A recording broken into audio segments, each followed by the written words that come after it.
মাওলানা গাজী আতাউর রহমান।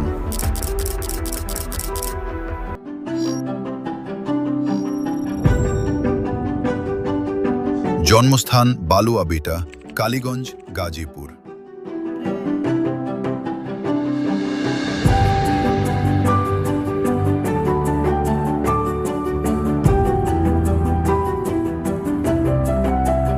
শিক্ষা জামিয়া ইসলামিয়া দারুল উলুম মাদানিয়া, দাওরায়ে হাদিস, ঢাকা আলিয়া মাদ্রাসা, ফাজিল Kamil, Dhaka college, BSS।